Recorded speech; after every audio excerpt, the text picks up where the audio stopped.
우리가 성탄절을 앞두게 되면은 성탄을 가져오게 했던 사람들이 있죠. 요셉과 마리아입니다. 하나님이 예언하신 대로 이제 구주가 이 땅에 오시는데 하나님께서 요셉과 마리아를 사용하셨어요. 마리아에게 잉태시키고 요셉으로 하여금 마리아를 보호하게 만들었습니다. 그런데 이 두 사람이 갈릴리에 살았어요. 나사렛에 살았는데 하나님이 베들레헴에 태어난다고 예언을 했는데 베들레헴과 그 나사렛 거리는 약 150km 정도 되는 거예요. 먼 길에 산다고 떨어져 있어요. 지금 같으면 차를 타고 가든지 하면 빨리 갈 수 있습니다만은 그 당시만 해도 길도 그렇고 나귀를 타고 가야 되고 그러니까 굉장히 먼 길입니다. 150km. 그런데 하나님께서 성령으로 마리아에게 잉태시켜 놓고 베들레헴으로 보내야 되잖아요. 그러니까 하나님께서 로마의 황제 가이사 아구스도에게 명을 내리게 만드는 거죠. 호적할 마음을 줘가지고 호적해라. 그러니까 가이사 아구스도가 자기 통치 영역에 있는 모든 사람들 보고 빨리 인구조사한다. 호적해라. 그래가지고 자기 고향을 다 찾아갑니다. 마리아와 요셉도 베들레헴이 고향이기 때문에 고향으로 간 거예요. 고향으로 가서 거기에서 호적하는 기간 동안에 고만 산딸이 차가지고 출산을 하게 됩니다. 그 출산하는 장소가 바로 어디입니까? 마구간이었어요.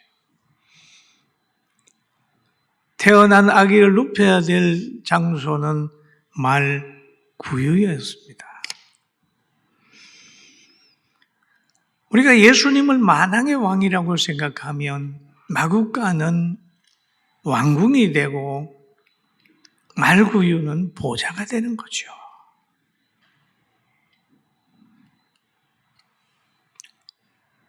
누가 이 모습을 보면서 위대한 분이라고 봤겠어요?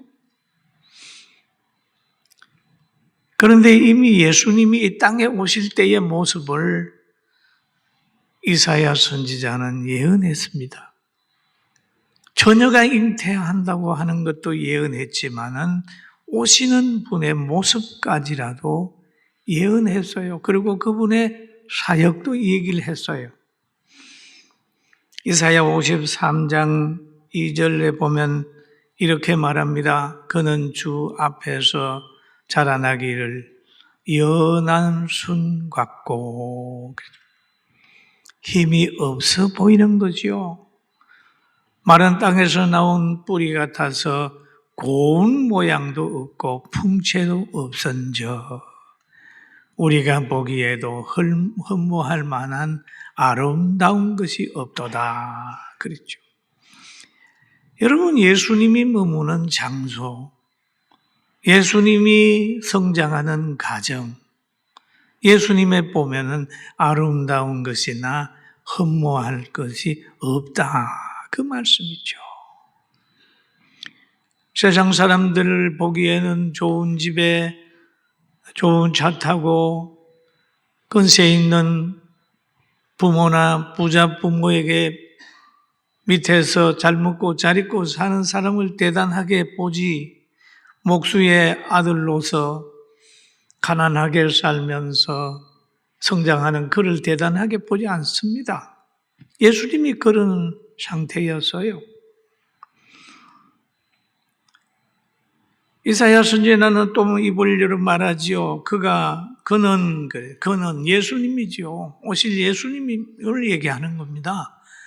멸시를 받아 사람들에게 버림받아 받았으며 강고를 많이 겪었으며 질고를 아는 자라 마치 사람들이 그에게 얼굴을 가리는 것 같이 멸시를 당하였고 우리도 그를 귀히 여기지 아니하였도다 라고 얘기하죠.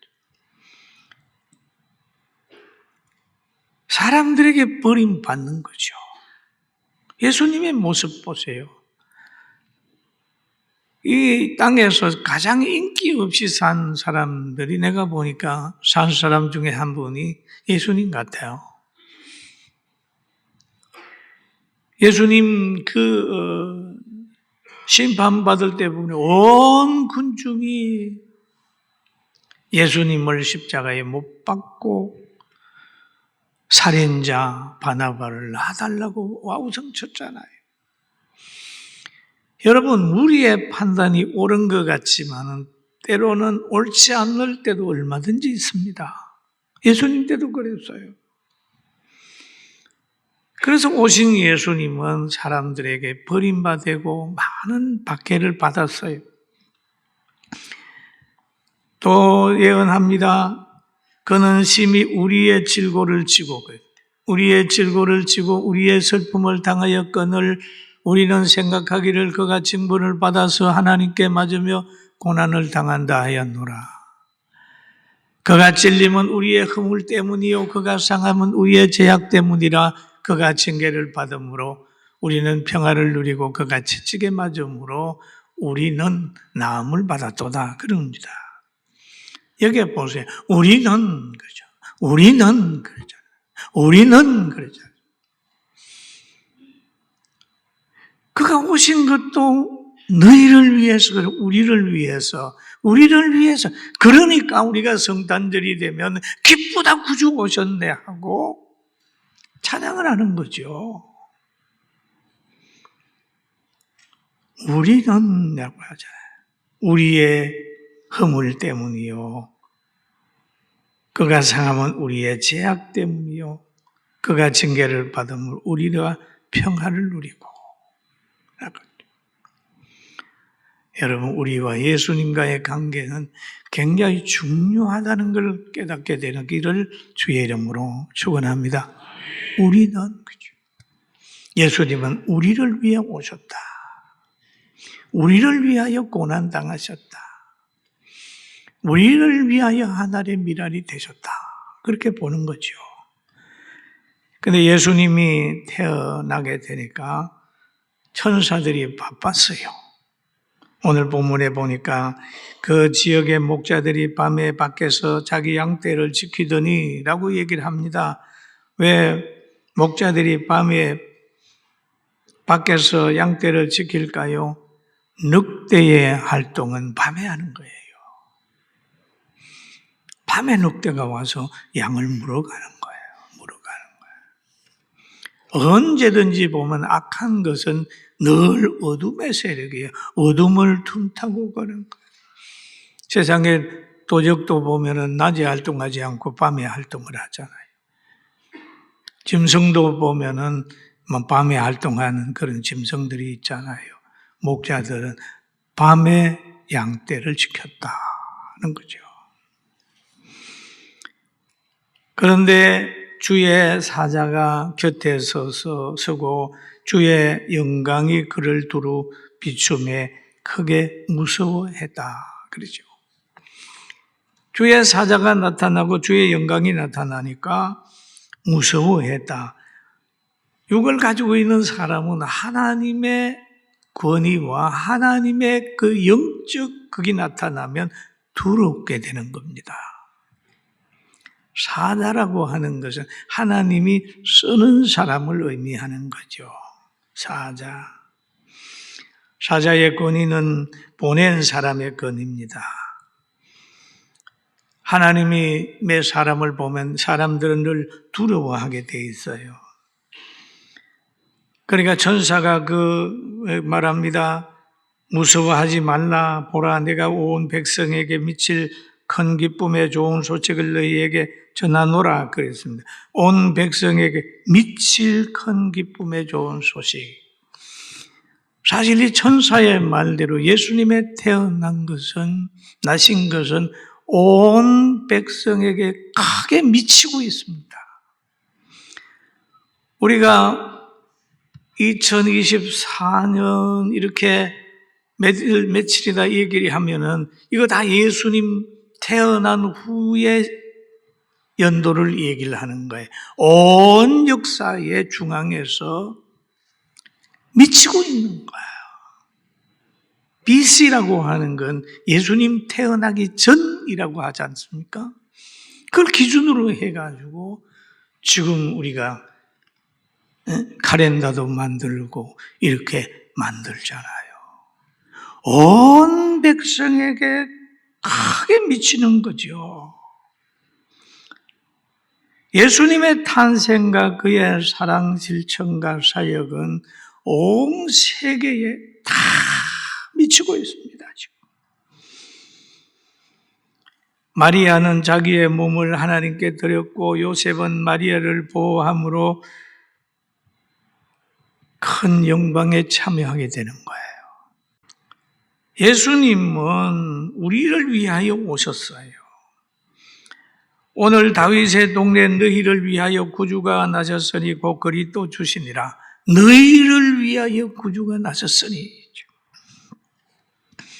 마태복음 4장 10절에 보니까 그런 말, 16절에 말을 하죠.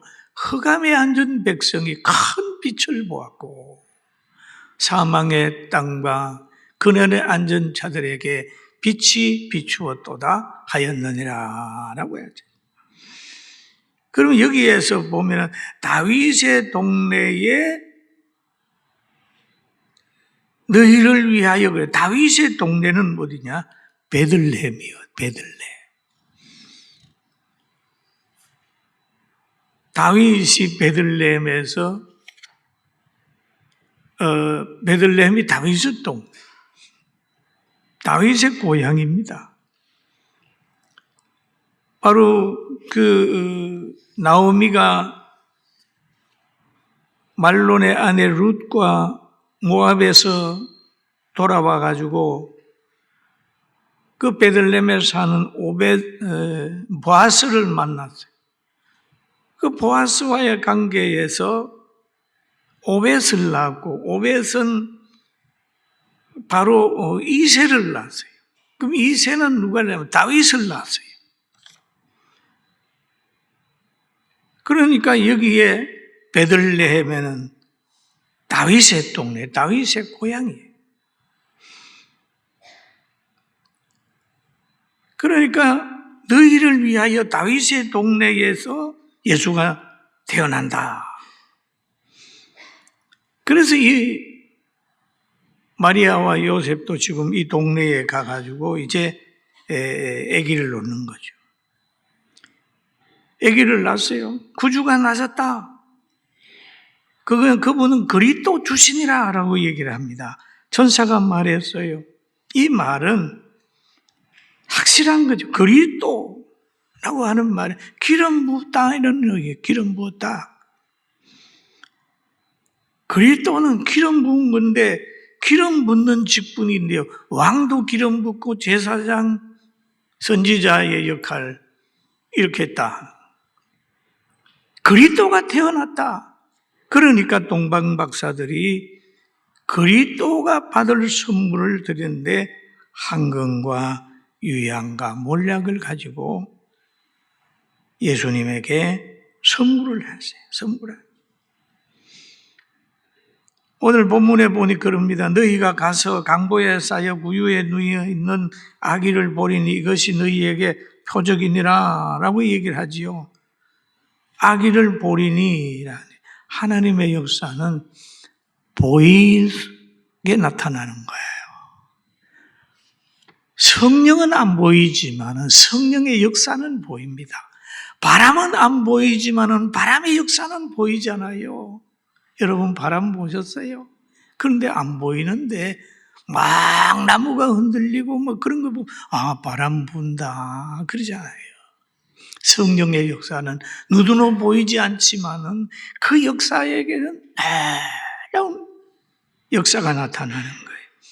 아기를 보리니 사람들이 볼 수 있도록 성령으로 잉태된 아기가 태어났어요. 태어났어요. 너무 귀한 거죠. 그래 목자들은 전사가 말하는 것을 듣고 와서 보니까 그것을 확인할 수 있었습니다. 하나님의 역사는 사람이 볼 수 있어요. 그러니까 인간의 이성으로나 가혹으로는 예측할 수가 없습니다. 여러분, 홍해가 갈라지는 거 여러분 설명할 수 있습니까? 요단강이 갈라지는 거 설명할 수 있습니까? 설명할 수 없습니다. 그러나 하나님이 역사하셨고 그것을 이스라엘 백성이 보았고 체험하게 되고 갈라진 강 바닥을 걸었습니다. 이런 기적의 하나님을 그대로 믿게 되길 주의 이름으로 축원합니다. 축원합니다. 요즘에 여러분 텔레비를 보면은 때로는 옆에 있는 어린 아이들의 눈을 맞고 싶은 충동이 들지 않습니까? 그러나 성령의 역사는 늘 희망을 주고 아름다운 환경을 만듭니다. 할렐루야. 여러분, 우리는 성령의 역사를 따라 살아야 되지 패역한 세대의 사고를 가지고는 자기 관리도 안 돼요. 그리고 우리는 이 환경을 딱 보면서 파괴적인 사람들이 있죠. 자유를 파괴하고 진리를 파괴하고 교회를 파괴하고 거짓말하고 하는 그런 세력들이 있어요. 이건 귀신의 역사예요. 그러나 하나님을 믿는 사람은 박해를 받고 고난을 받아도 마지막에는 승리한다는 걸 믿게 되길 주의 이름으로 축원합니다. 로마서 8장 28절을 우리 같이 한번 읽어봅니다. 우리가 알거니와 하나님을 사랑하는 자, 그 뜻대로 부르심을 입은 자들에게는 모든 것이 합력하여 선을 이루느니라 라는 얘기를 하죠. 우리는 모든 것이 합력하여 선을 이룬다. 말씀을 믿고 우리는 늘 기도해요. 그리고 또 성경에 보니까 천군과 천사가 함께 하나님을 찬송했다. 예수님이 있는 곳에는 조화가 있다. 조화가 있다. 예수님이 있는 곳에는 하나됨이 있다. 그리고 또 여기에 보니까 14절을 우리 같이 한번 읽어볼까요? 시작. 지극히 높은 곳 하나님께 영광이요 땅에서는 하나님이 기뻐하시는 사람 중에 평화로다. 그죠? 그 영광과 평화는 쌍이 하나님께 영광이 돼야 땅에는 평화가 있는 거죠. 하나님과의 관계가 유지돼야 에덴 동산에서 머물 수 있습니다. 하나님이 붙들어줘야 이 땅에서 안전하게 살 수 있습니다. 그런데 우리가 주일날 성탄절에 보면은 우리가 인간의 이성적으로 생각하면 독생자를 이 땅에 보내셨는데 그게 그렇게 하나님께 영광이 될까? 우리에게는 뭐 기쁨이 될 수 있는데 영광이 될 수 있죠. 하나님이 이 땅에 예수님이 보낸 목적이 뭡니까? 요한복음 3장 16절 우리 한번 노래해 볼까요? 찬송해 볼까요? 하나님이 세상을 이처 사랑하사 독생자를 주셨으니 누구든지 예수 믿으면 멸망하지 않고 영생을 얻으리로다. 요한복음 3장 16절. 왜요? 그 아들을 사랑하는 사람들을 구원할 수 있도록 보냈기 때문에 하나님은 영광이라고 생각해요.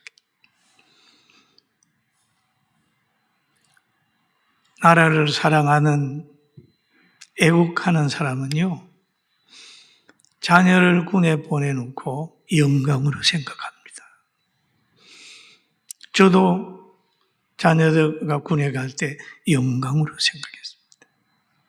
누가 아이고 고생되겠어? 아닙니다. 영광입니다. 내 사랑하는 사람이 나라를 지키는데 참여했다는 거 영광이에요. 주의 일 하는데 그거를 영광으로 생각하는 거죠. 또 외국에 있는, 미국에 있는 장군들이 자기 자녀들을 대한민국의 전쟁터에 보내면서도 영광으로 생각합니다. 너희는 자유를 위해 싸거라. 그래서 장군들의 자녀들이 6.25 때 와서 많이 세상을 떠났다고 그랬죠. 자유를 사랑하니까 영광이라고 생각합니다. 그러니까 예수 그리스도가 이 땅에 오는 거예요. 때가 돼서 예수님을 보내는 거예요. 하나님께는 영광이고 땅에서는 기뻐하심을 입은 사람 중에는 큰 평화와 누림이 있는 거예요. 여러분, 우리는 주의 일 하는 걸 영광으로 생각하고 또 선교사 보내는 것도 영광으로 생각하고 하나님께 쓰임 받는 것도 영광으로 생각하고 그리스도를 위하여 고난받는 것도 영광으로 생각하고 행복으로 생각하고 그것으로 통하여 이 땅에 평화를 만들어내게 되기를 주님의 이름으로 축원합니다. 하나님께 영광이 돼야 그 열매는 평화로웁니다. 평화로워요. 복음이 있어야 평화가 있어요. 복음을 앞세워야 평화가 오지, 복음이 없이, 성령의 역사가 없이 평화는 없습니다. 왜? 다른 영은 분쟁과 파괴.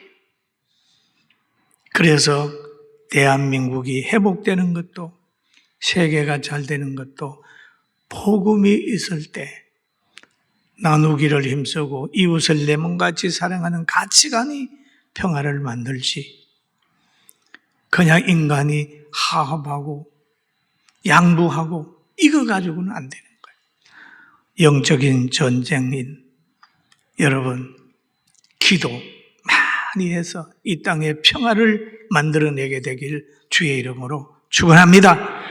우리가 기도하고 깨어있으면 이 대한민국은 교회로 인하여 성도들로 인하여 하가 복이 되고 실패가 성공으로 끝난다는 걸 믿고 나아가게 되길 주의 이름으로 축원합니다. 아멘. 믿습니까? 손 한번 들어봐요. 아멘. 우리는 승리한다. 합니다. 우리 대한민국 승리했어요.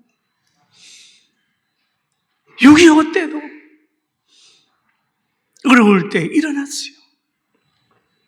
하나님은 우리의 기도를 들어주셔서 여러 가지 어려움 속에 하을 복으로 만들어내는 섭리가 있는 줄 알고 오늘도 행복한 하루 만들고 한 해 잘 보내고 2025년에는 더 좋은 해를 만들게 되길 주의 이름으로 축원합니다.